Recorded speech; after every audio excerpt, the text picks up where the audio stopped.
This is Science Friday from NPR. I'm Ira Flato. I am 100% committed to the mission of NASA and its future. That was President Obama speaking yesterday at the Kennedy Space Center in Florida. But we're not sure exactly what is the future of NASA. That's what we're going to be talking about today. President Obama laid out his plans for the agency yesterday, and in a nutshell, I guess you could say he's counting on private companies for short trips into low Earth orbit and is charging NASA with developing the technologies to go into deeper space, like Mars and beyond. The President also questioned why anybody would want to go back to the moon. I understand that some believe that we should attempt a return to the surface of the moon first, as previously planned. But I just have to say, pretty bluntly here, we've been there before. Been there, done that, the president seems to be saying. So his vision calls for the cancellation of the Ares rockets and the Constellation program, say goodbye to that return trip to the moon. And while the president said he's 100% committed to the agency and calls it a transformative agency for NASA, not everyone has characterized the president's plan that way. Neil Armstrong, the first person on the moon, and some other astronauts have decried the plan as devastating.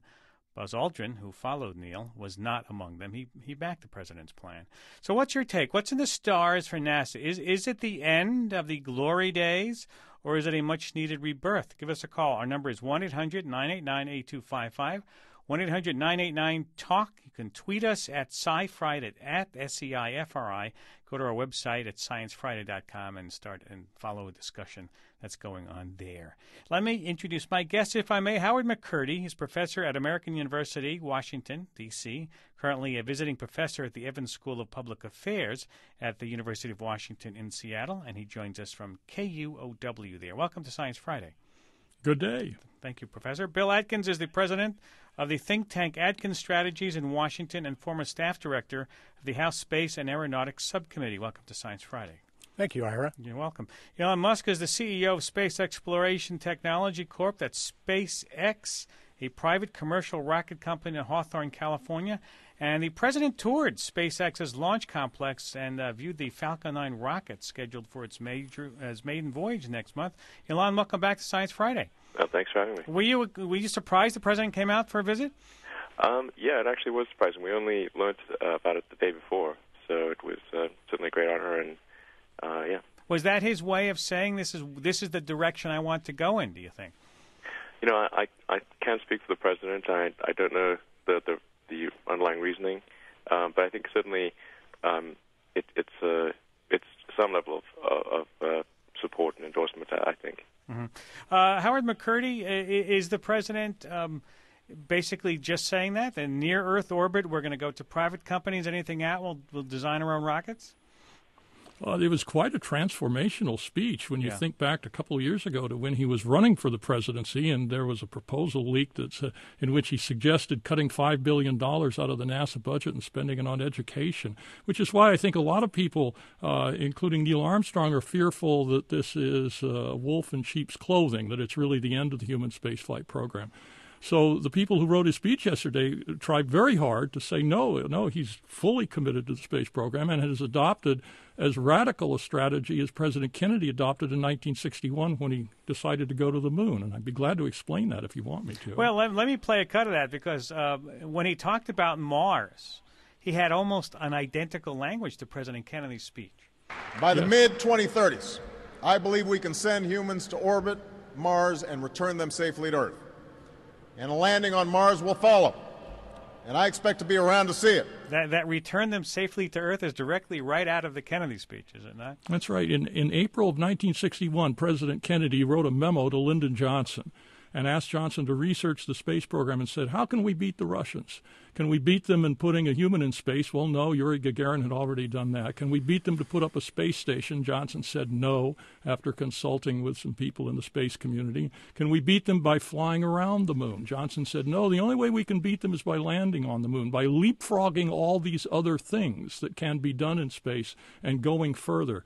And this is like a three-point shot in a basketball game for Barack Obama. He's leapfrogging the moon and other suggestions and going deeper into space, which is what a lot of people had suggested and what constitutes the flexible path option in the Augustine report. Bill Atkins, do you agree? Well, I think the president had to address the concerns of his critics that the new direction he proposed a couple months ago lacked overarching goals and destinations and a time frame. And so I think a key point of the speech was to lay out those goals, the destinations, and the time frames. And I think he really did answer the critics well. He needs to balance the near-term goals with a vision for the long term. Mm-hmm. And I think the program that he's proposed is a balance between investment in technology for the long haul and meeting the near-term goals by engaging the commercial sector. All right, let's talk about some of those definite goals that he had made, and let's begin by talking about something that I don't think anybody had expected, and that was going to an asteroid, landing an astronaut on an asteroid. This is something that he laid out, saying that by 2025 we expect a new spacecraft designed to new journey. Let's listen to him say it himself. By 2025, we expect new spacecraft designed for long journeys to allow us to begin the first ever crewed missions beyond the moon into deep space. So we'll start by sending astronauts to an asteroid for the first time in history. Why would he do that, Bill? Well, I think he's laying out a plan of increasingly complex goals, and landing on an asteroid is a lot easier than landing on the moon because the deep well of the gravity of the moon, and so it's an easier goal. And asteroids themselves are interesting objects and are in fact keys to the origin of the solar system, and I think laying out achievable goals is a critical part of this plan, and not to set goals so high that they're unachievable and raise expectations too high. So I think that was an appropriate balance. Mm-hmm. Elon Musk, where do you fit in, your company and private companies like yours, where do you fit into the president's plan? Well, we're actually pretty central. When I say we, I mean private commercial space transport, not just SpaceX, are really central to the president's vision and strategy.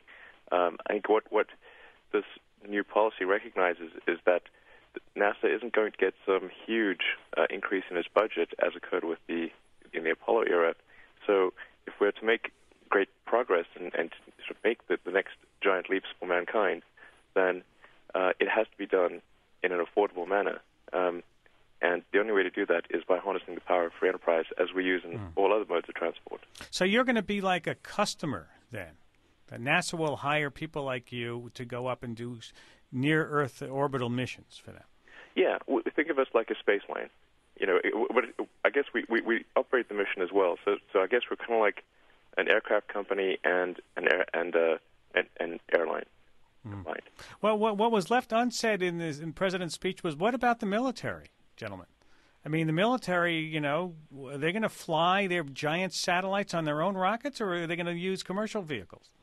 Well, the funny thing is that they already do use commercial vehicles. There's a lot of confusion out there as to what's commercial and what's not commercial. Mm-hmm.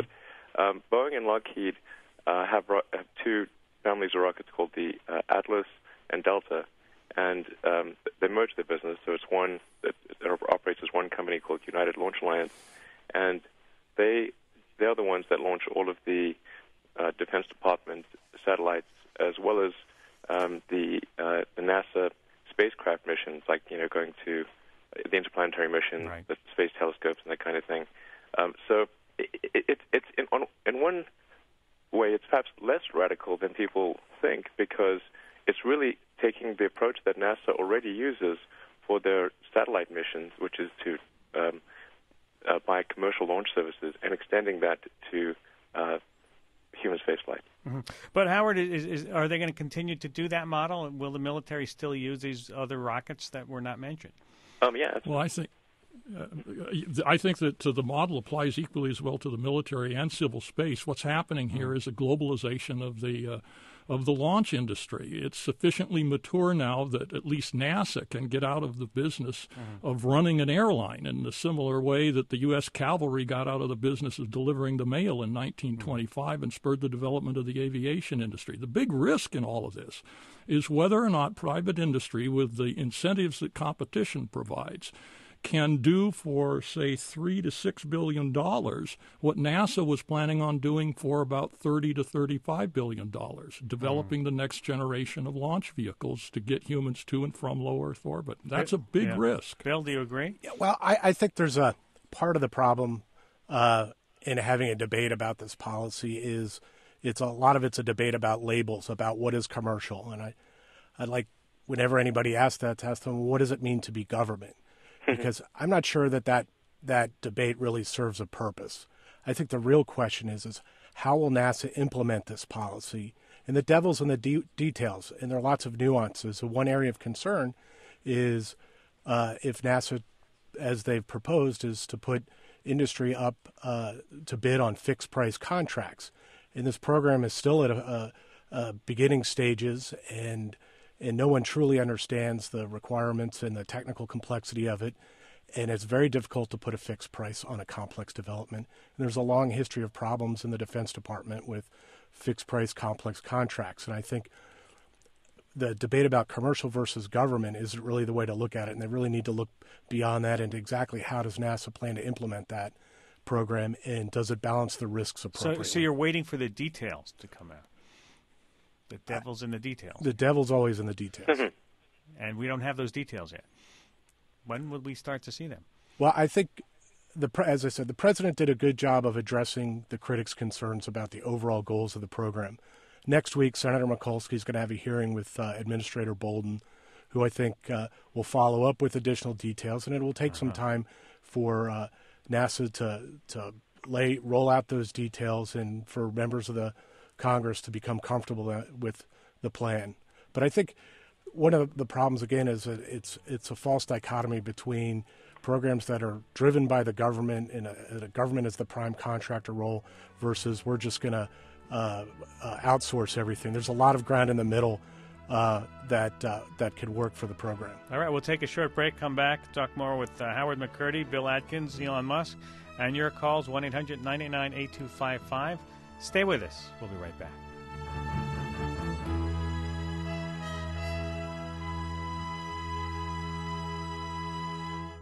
I'm Ira Flato. This is Science Friday from NPR. You're listening to Science Friday from NPR. I'm Ira Flato. We're talking this hour about President Obama's speech to NASA down there in Florida. 1-800-989-8255. Let's get some calls in. Ron in Manchester, New Hampshire. Hi, Ron. Hi. Thanks for taking my call.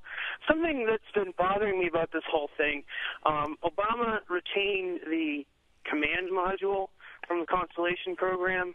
He killed the booster that was supposed to take it into low Earth orbit.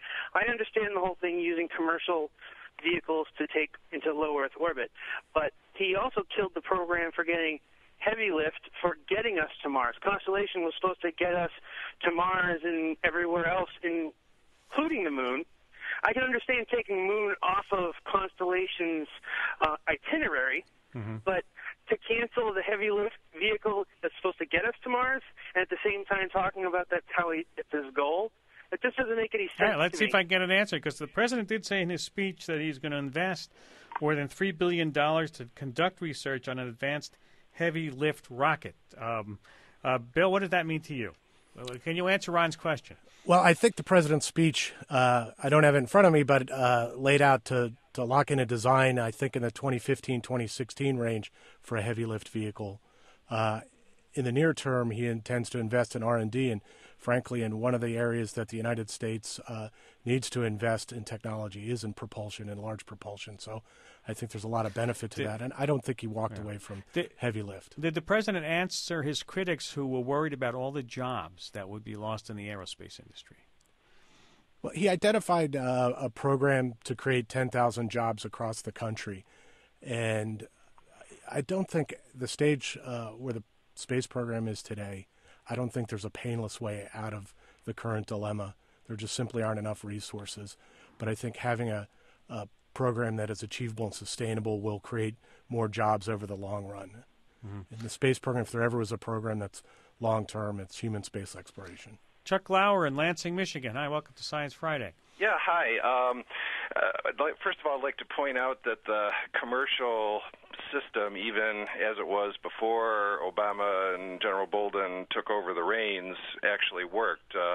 My company, Rocket Plane Kistler, was the other COTS 1 winner, and in our case, we had some pretty heavy-duty financial milestones that we had to meet, and unfortunately, we were going out into the marketplace in the middle of 2007 to go raise $500 million, essentially when the global financial meltdown was just starting to hit Wall Street, and long before it was generally recognized how bad the firestorm of financial hemorrhaging was. So in our case, we won a contract. We got through all of our initial technical milestones and our first financial milestone, and then when we had to go show the $500 million private sector matching check, and nobody from Wall Street was willing to complete the deal. We actually had 350 of the $500 million raised, but it was an all-or-nothing proposition. Under the terms of our agreement, NASA had the right to cancel the contract, and they did. So what's your point?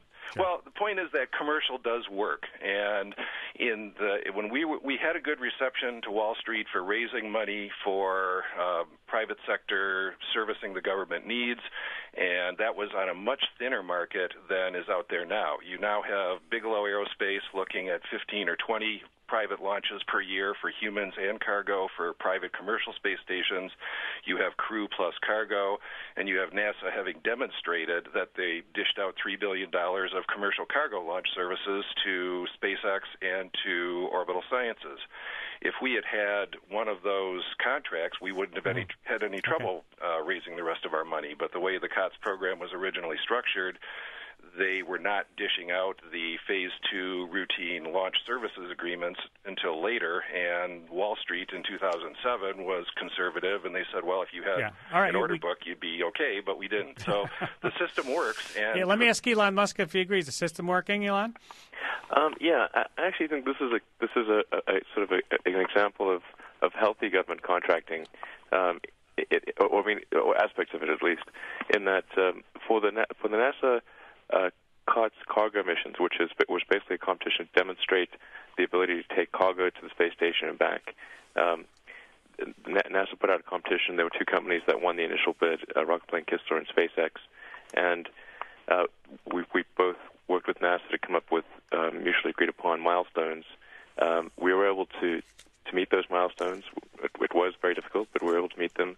Rocket Plane Kistler was not, and NASA then said, okay, if Rocket Plane Kistler can't make the milestones, then we need to cut them from the contract, recompete the funds, and award it to a second company, which is what they did, and awarded the funds to Orbital Sciences. I do agree that there should have been a change to the way the program was structured, in that it should have been, if you succeed in completing these milestones and get to the end, there should be essentially guaranteed business from the government. So I think that is something that should be changed in the future for how these contracts are done. But overall, I think it was an example of a fairly healthy process, because usually what happens in these government procurements is that they prolong a situation where success is not one of the possible outcomes for far too long. 1-800-989-8255 is our number. We have just a few more minutes. I want to go through another few points of the president's speech. He talked about a post-Hubble telescope. Is the Webb telescope what he's talking about, or are we mentioning something else here? Anybody want to chime in on that? Sure. I think he's talking about the Webb. I think he's talking about the Webb.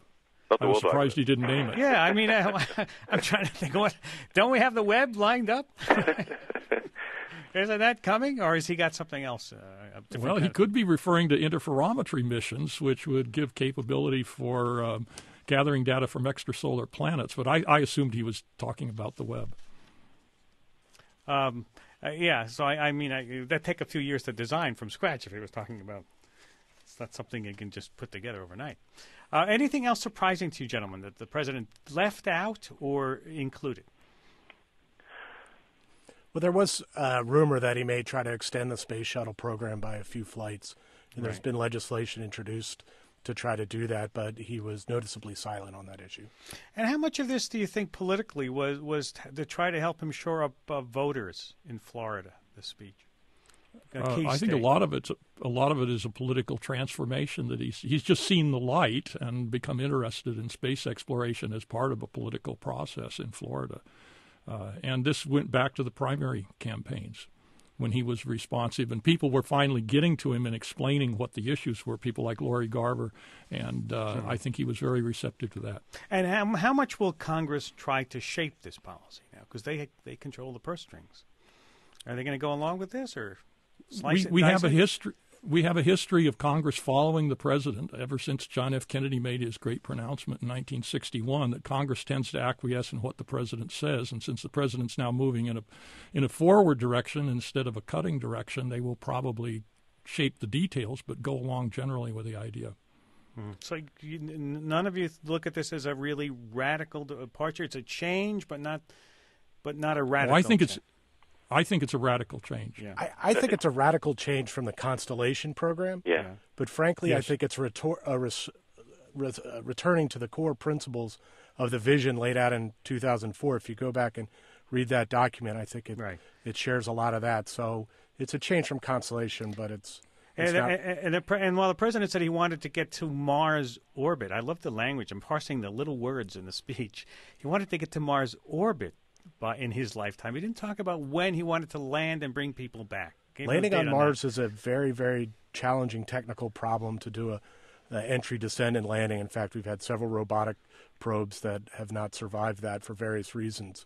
So the level of difficulty of the problem of orbiting Mars as compared to landing on it is significant. Well, I found that with the tremendous success and reputation of all those Mars rovers, that we didn't hear more about those kinds of robotic trips that might be in store and sending back wonderful pictures from other worlds. There were few notations about robotic missions, and there is money in the program for expansion of those capabilities. If you look at the Office of Science and Technology Policy fact sheet, which you can Google, it refers to the robotic missions. But that was not the point of his speech yesterday. His speech was cheerleading. I think it was more than cheerleading. I think he laid out substantive goals that were lacking in the original rollout of the budget. You know what's amazing is that every president who was a senator or a congressman who has talked about cutting the space program, when they get into office, do not want to put their fingerprints on a decision to close down the human spaceflight program. And I think that's the transformation you saw with President Obama, that once he's got the responsibility for the decision, he moves in a forward direction. And so he saw the light, as you say before. Yeah, I mean, I think what we really saw with the speech there was that Obama is sticking to his guns. I mean, he's sticking to the fairly radical changes that he initiated in the budget that was submitted to Congress in February, which was to obviously cancel the Constellation program, to develop competitive commercial space transport, and to develop the core technologies that are necessary to go to Mars and maybe even beyond one day. I think it's by far the best space policy that we've had since Apollo. I mean, that's my honest opinion, at least as far as human spaceflight is concerned. It's the only one that I've seen that has a possibility of significant success. All right, gentlemen, that's a good place to leave it. I want to thank you all for taking time to be with us. Elon Musk is the CEO of Space Exploration Technologies Corporation. That's the SpaceX. Good luck on your launch next month, is it? Yep, it is. Thanks. Good luck. Bill Atkins is the president of the global think tank Atkins Strategies in Washington, former staff director of the House Space and Aeronautics Subcommittee. Thank you, Bill. Howard McCurdy, professor of American University at Washington and a visiting professor of the Evans School of Public Affairs at the University of Washington in Seattle. Thank you all for taking time to be with us. Thank you, Ira. Thank you. Thank you.